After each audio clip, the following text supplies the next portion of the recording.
말씀의 제목을 다 함께 따라해 주시길 바랍니다. 영생의 출발점. 영생의 출발점. 저는 미국에 2010년 9월 10일에 처음 들어갔어요. 북미 총회 행정총무로 들어갔기 때문에 총회 사무실을 처음에 얻으라고 했어요. 그때 총회가 좀 힘들어서 미국 북미 총회가 나눠지려고 하는 그런 위기였기 때문에 사무실도 다시 구해야 되고 있기 때문에, 그래서 처음에 사무실을 구하기 위해서 뉴욕에 갔었습니다.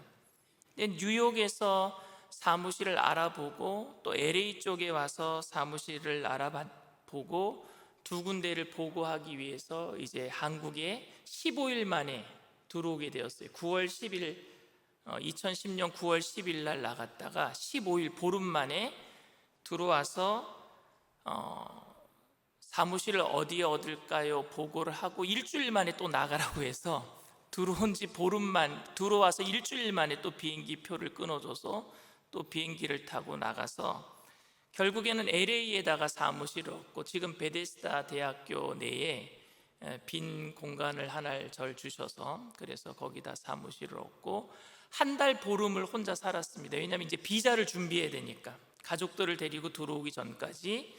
그래서 비자를 요청을 하고 비자가 거의 다 준비가 되어서 인터뷰 날짜가 잡혔을 때에 제가 다시 한국에 들어와서, 그래서 그때가 12월 20일 날 수요일 예배 때 전체 성도님들 보는 앞에서 파송 예배를 드리고, 그리고 비자 인터뷰를 하고, 그리고 굉장히 이제 그때부터 익사이팅해지는 거예요. 모든 일들이 이제 미국을 전부 다 우리 집에 가족들 데리고 들어가야 되니까, 그때 짐을 다 정리를 해서 짐을 다 붙이고, 그때의 기분은 정말 이루 말할 수가 없었어요.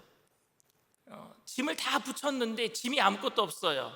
그런데 며칠을 더 살아야 되는 거예요. 그 집에서 집을 다 붙였는데, 그래서 버리고 갈 이불을 몇 장 남겨놓고, 겨울이었는데, 그런데 그런 혼이불을 덮고 자더라도 안 춥고 너무너무 좋은 거예요. 침대도 다 붙였는데 없는데, 아무것도 없는데 빈 방에서 그냥 욕 깔고 이불 몇 개 뒤집어 쓰고 온 가족이 자는데도 너무 재밌는 겁니다.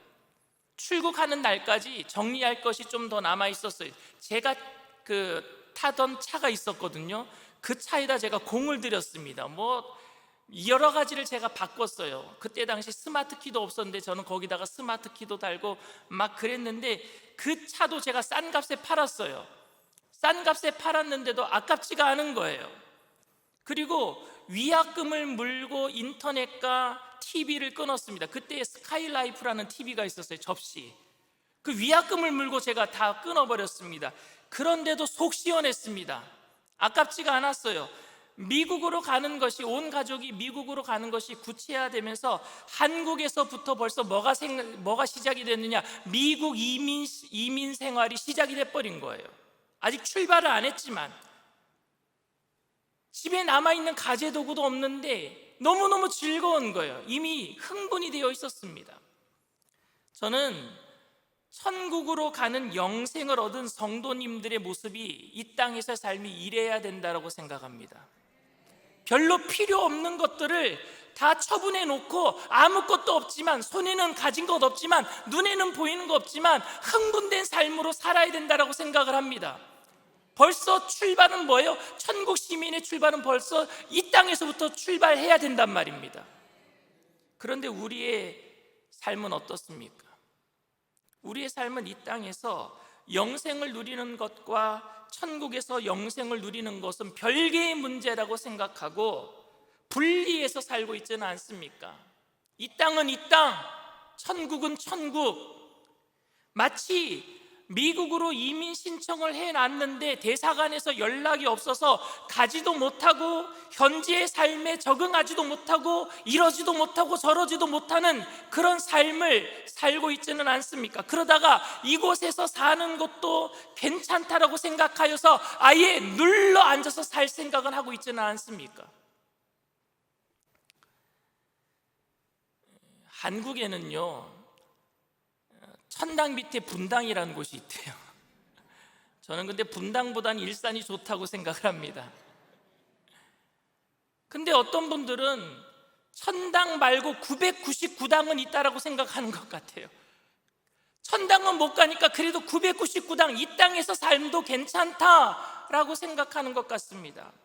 애써서 이 땅에서의 삶을 그렇게 위로하는 것 같습니다. 요한복음 11장 24절 25절에 이런 말씀을 하셨어요. 예수께서 이르시되 나는 부활이요 생명이니 나를 믿는 자는 죽어도 살겠고 무릇 살아서 나를 믿는 자는 영원히 죽지 아니하리니 이것을 네가 믿느냐.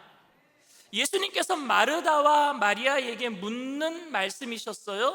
이 말씀은 사람이 영원히 영생불사한다라는 말씀으로 해석하기도 합니다. 그런데 죽어도 살겠다라는 말씀은 죽은 후에 영원한 몸으로 부활한다는 말씀인 것은 이해가 되겠는데, 무릇 살아서 믿는 자는 영원히 죽지 아니한다는 말은 여러분 무슨 의미겠습니까? 살아있을 때 예수 믿는 사람들이 예수님의 재림을 목격한다면은 영원한 천국으로 옮겨진다, 영원히 죽지 않고 천국으로 옮겨진다라는 의미도 맞습니다. 그런데 좀 더 이 말씀에 근원적인 의미가 있다라고 생각합니다. 저는 뭐냐, 그것은 살아서 믿는 자들은 영원한 생명, 곧 천국을 지금 이곳에서도 누릴 수 있다라는 말씀인 줄 믿습니다. 그 말씀인 거예요. 무릇 살아서 믿는 자는 영원히 죽지 아니하리라. 이미 영원한 생명을 얻어서 이 땅에서 천국을 누릴 수 있다는 말씀 아니겠습니까, 여러분? 영생과 천국은 이 땅에서의 삶이 끝나면 시작되는 것이 아니라 현재의 삶에서 시작되는 것이고, 천국은 그렇게 살면서 천국을 누리면서 이 땅에서 살아가는 사람들이 그렇게 살다가 영원한 천국으로 들어가게 되는 것인 줄 믿습니다. 현재에서 천국을 누려야지 천국 가는 것 아니겠습니까?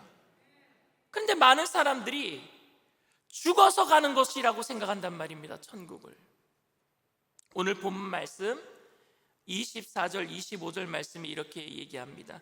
내가 진실로 진실로 너희에게 이르노니 내 말을 듣고 또 나 보내신 이를 믿는 자는 영생을 얻었고 심판에 이르지 아니하나니 사망에서 생명으로 옮겨졌느니라. 진실로 진실로 너희에게 이르노니 죽은 자들이 하나님의 아들의 음성을 들을 때가 오나니 곧 이때라. 듣는 자는 살아나리라. 아멘. 여러분, 여기서 영생을 얻을 것이다 그랬어요? 아니면 얻었고라고 얘기했어요? 얻었고 과거 완료형으로 얘기하고 있어요. 영생을 이미 얻었고 사망에서 생명으로 옮겨질 것이다 그랬어요? 아니면 사망에서 생명으로 옮겨졌느니라 그랬어요? 옮겨졌느니라 그랬어요. 이미 사망에서 생명으로 과거 완료형으로 옮겨진 거예요. 우리는 지금 이미 영생을 얻은 상황이고 지금 천국을 누리고 있는 상황입니다. 죽어서 얻고 가는 것이 아니라는 것입니다. 요한복음에서는 여러분 생명을 이야기를 하는데 마태복음에서는요 이 생명을 하나님의 나라로 이야기를 합니다. 그러니까 생명은 이꼬르 뭐예요? 하나님의 나라입니다. 제자들은 아직 하나님의 나라가 임하지 않은 곳에서 살고 있었어요. 마태복음에서 제자들은. 왜냐하면 예수님이 재림하실 때에 온전한 하나님의 나라가 완성되기 때문입니다. 그러나 그 제자들은 이미 하나님의 나라를 누리면서 살고 있습니다. 왜냐하면 예수님께서 십자가상에서 모든 것을 다 이루셨기 때문에 이미 하나님의 나라가 임한 줄 믿습니다. 그래서 영어로는 already but not yet, 이미 임한 하나님의 나라, 그러나 아직 온전하게 임하지 않은 하나님의 나라라고 표현하고 있어요. 그래서 여러분, 이미 임한 하나님의 나라에서 우리는 살고 있는데 아직 온전히 하나님의 나라가 재림할 때 임하기까지는 어떤 삶으로 살아야 되느냐? 긴장관계 속에서 살아가고 있는 거란 말입니다. 긴장관계 속에서 하나님의 나라를 살아가고 있는, 이미 이 땅에서 살고 있는 사람들은 긴장관계 속에서 살아가야 돼요. 넉넉고 살아가는 것이 아니라 허리끈 풀어놓고 이 땅에서 살 것처럼, 모든 것을 다 이 땅에서 살 것처럼 살아가는 것이 아니라 허리끈을 졸라매고 천국이 언제 갈지 모르니까 여러분 전투태세하는 것처럼. 6월절이 무슨 날입니까? 그 패스오버, 죽음의 신이 와서 애굽의 장자들을 다 칠 때에 이스라엘 백성들은 어떻게 하고 있어요? 그 땅에서 살 것처럼 살고 있는 것이 아니라 짐을 울러매고 들러매고 어린 양을 먹으면서 요이 땅 하면은 출발하려고 그 긴장 속에서, 그러나 기분이 좋았잖아요. 왜? 출발하니까. 그 속에서 살아가는 그것이 우리에게 있어야 된단 말입니다. 제가 일제 사람도 아닌데 요이 땅을 했네요.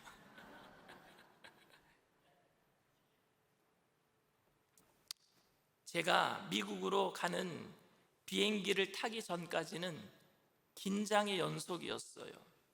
대사관에 인터뷰하러 갈 때도 긴장했어요. 혹시 말 잘못해서 떨어지지는 않을까? 긴장했어요. 이삿짐을 붙일 때도 우리 짐이 잘 갈까? 한 달 보름 동안 이 배를 타고 가야 되는데 잘 갈까? 긴장을 했어요. 공항으로 가는 택시에 짐을 실을 때에도 긴장했어요. 혹시 뭐 빠뜨린 것은 없나? 긴장했어요. 그러나 그 긴장은 흥분의 연속이었단 말입니다. 재미있는 거였어요.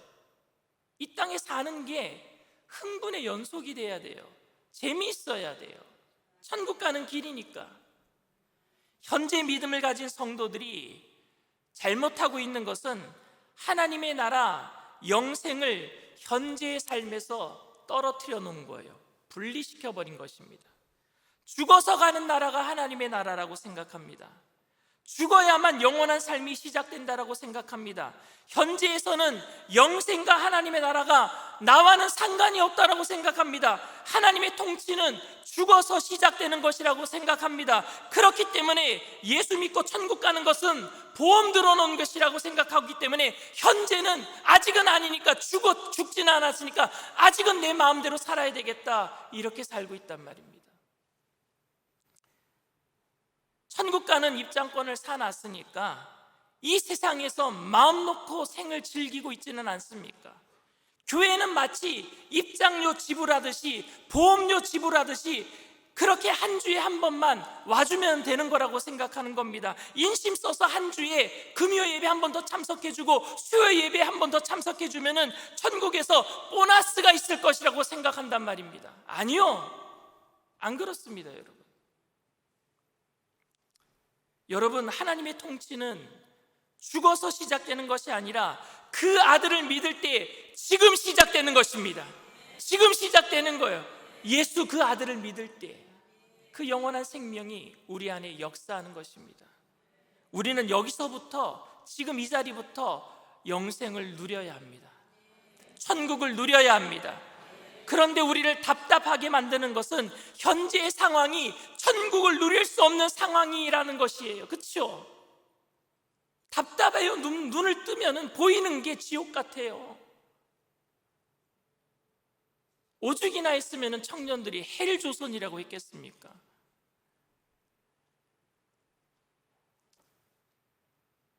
어저께 8월 4일 토요일 날 저한테 결혼 주례를 맡긴 청년 둘이 기도받으러 왔어요. 아침에.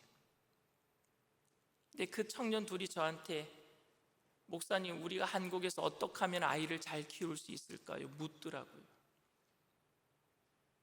저랑 한 1시간을 대화를 했어요. 결혼 전에 먼저 찾아와서 기도만 받고 가는 게 아니라 어떻게 믿음으로 아이들을 키우고 이 땅에서 살아갈 수 있을까요? 여러 가지 대화를 나눴어요. 현재의 상황을 보면은 천국을 누릴 수 있는 상황은 아닙니다. 아이들을 어떻게 키워야 될지. 이 땅에 지금 마약이 얼마나 돌아다니고 있는지 여러분 아십니까? 아이들이 망가지고 있어요. 얼마 전에 또 선생님 한 분이 극단적인 선택을 한 분이 해서 교권이 땅에 떨어졌다라고. 어떻게 교육을 시켜야 될지, 아이들을. 그런데 자꾸만 목사님은 강대상에서 천국을 누리라고 하니까 이런 상황이 성도들을 더 무기력하게 만드는 것 같습니다. 이 답답한 현실 속에서 천국을 누리지 못하는 그 상황이 부족한 믿음 없는 나의 모습 때문은 아닌가 답답해진단 말입니다. 나는 믿음이 없어서 천국을 못 누리는데 목사님은 자꾸만 천국을 누리라고 말하는데 답답하단 말입니다. 이 세상은 천국을 누릴 수 있는 조건보다는 죄의 유혹과 문제가 올 수 있는 조건이 더욱 큽니다. 이런 곳에서 성도는 영생을 누리고 천국을 누려야 하기 때문에 그렇지 못한 우리들의 모습을 보니까 너무너무 답답하단 말입니다. 기쁨보다는 슬픔과 아픔이 큽니다. 왜 우리는 열심히 믿고 천국을 누리려고 하는데 왜 지치고 낙심이 됩니까? 내 믿음이 없는 것 아닙니까? 내가 눈에 보이는 것 따라 살기 때문은 아닙니까? 그 연약함 때문이라고 생각합니다. 그렇다면은 믿음이 부족하다는 의미는 여러분 무엇이겠습니까? 내 믿음이 없어서 천국을 못 누리는데 그럼 믿음이 없다라는 것은 무엇을 의미하겠습니까, 여러분? 믿음이 큰 것은 여러분 이 세상에 연연하지 않고 천국에만 기대하는 절대적인 생각입니까? 세상과 나는 관계도 없고 예수님만 보여지는 초월적인 믿음입니까? 산속에 가서 살면 되겠네요. 초월하기 위해서. 목사인 저도 이 세상에 연연하지 않고 천국만 기대하고 살아가는 게 여간 쉽지가 않습니다, 여러분. 세상 그 어떤 어려움과 고난도 목사이니까 초월하면서 살겠지. 아니요, 저도 여러분들과 다 똑같아요. 힘들면 저도 원망이 나오고 힘들면은요 저도 절망하고 낙심하고 그럽니다, 여러분. 믿음이 부족하다라는 말은 어쩔 수 없는 인간의 연약함, 인간의 한계를 말하는 것이 아닐까요, 여러분? 우리의 연약한 말입니다. 우리의 부족한 말입니다. 목사이지만 어쩔 수 없는 사람이기 때문에 부정적인 이야기를 성도들에게 들으면은요 목회하기 싫은 느낌이 드는 것은 목사의 믿음의 부족함, 어쩔 수 없는 인간의 한계 아니겠습니까? 교회에 문제가 생기면 저도요 답답해져요. 목사의 믿음 없음 저의 믿음의 한계 아니겠습니까? 금식하고 철회하고 기도하지만 집에 가면 문제가 있을 때에 마음이 다 무너져 버리는 그런 느낌이 드는 건 그 목사의 한계, 그 부족함 아니겠습니까? 믿음에 큰 소리로 빵빵 쳤어요. 얼마 안 있으면 기적이 일어날 것이다. 그런데 그 기한 내에 아무런 일이 일어나지 않으면은요 그런 하나님이 나를 과연 사랑하시는가? 하나님이 과연 지금 역사하고 계시는가? 불신하는 것이 우리의 믿음의 부족함 아니겠습니까? 저는 여러분들에게 천국, 생명, 영생이라는 주제로 말씀을 날마다 전하고 있지만 이것은 멀리 있는 이야기처럼 들려질 때가 많습니다. 그래서 제가 이런 이야기를 하면 성도님들이 현실적으로 받아들여 줄까? 좀 더 현실적인 이야기를 하면 어떨까? 돈, 건강, 문제 해결, 축복받는 비결, 이런 모든 것들 이야기하는 것, 그렇게 하면 어쩌면 더 좋을 수도 있겠는데 이렇게 생각하는 것조차도 믿음의 부족함 아니겠습니까? 믿음으로 날마다 제가 설교해야 되는데 다른 이야기 할까? 이런 생각 드는 것도 저의 부족함입니다. 저의 연약함입니다. 그래서 강인한 목사이기 이전에 부족한 부분을 나누는 목사가 되어야 되겠다라는 깨달음이 들기도 합니다. 그래서 저는 제 부족함을 여러분들에게 이야기할 때가 있어요. 그때 어떤 분이 저에게 와서 목사님 너무너무 그런 말씀 하지 마세요. 목사님이 부족하다는 얘기 들으니까 저희가 더 부족해지는 것 같아요. 그런데 그걸 나누고 싶단 말입니다. 저는 여러분들과 같이 부족함을 나누고 싶어요. 왜냐하면요 우리는 부족하니까 하나님의 은혜가 아니면 안 되겠구나라는 것을 깨닫자란 말입니다. 하나님의 은혜가 아니면 안 되겠구나. 죽음은 모든 사람들이 당해야 할 현실적인 사건이지만 동시에 죽음은 현실을 살아가고 있는 모든 사람들에게 비현실적인 사건입니다. 왠지 아십니까? 어제의 동료가 죽어서 그 시간을 우리가 잠시 장례식에 참석해서 슬퍼했는지는 모르겠지만 오늘을 살아가고 있을 때 우리는 그 사건을 또 잊어버리고 맙니다. 왜? 나에게 아직 안 임했으니까. 그래서 죽음은요 가까이 있는 것 같으면서도 멀리 있어요. 이것이 우리의 한계이고 우리의 부족함입니다. 우리의 심각한 문제는 죽음을 믿지 않는 것이 아니라 지금 당장 나에게는 아니라는 것이에요. 이게 우리의 심각한 문제입니다. 마찬가지로 우리의 문제는 영생을 믿지 않는 것이 아니라 먼 미래의 일이라고 생각하고 있는 것입니다. 그렇기 때문에 하나님의 나라, 영생 이런 설교를 들을 때 설레임을 느끼지 못합니다. 형제 초청으로 미국에 간 사람이 14년간 영주권을 따지 못하고 불체자로 있었다라는 이야기를 들은 적이 있어요. 그 사람이 미국에 초청을 받은 후에 오늘일까 내일일까,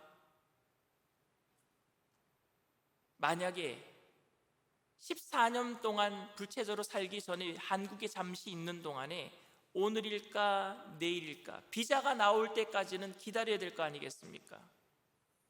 그런데 대사관에서 편지가 오는 날만을 무기력하게 기다리면서 우체통만 뒤지고 있었다면요, 그는 영생을 누릴 수 없는 사람입니다. 미국에 갈 수 없는 사람이 되고 맙니다. 그렇다고 매일 편지통만 뒤지다가 연락이 늦게 온다고 미국 가는 것을 포기해버리고 한국에 눌러앉아서 살아야 되겠다라고 생각했다고 한다면 그 사람은 미국에 가서 영주권 따지도 못할 사람이고, 다른 말로 얘기하면 천국의 영생을 누리지도 못할 사람입니다.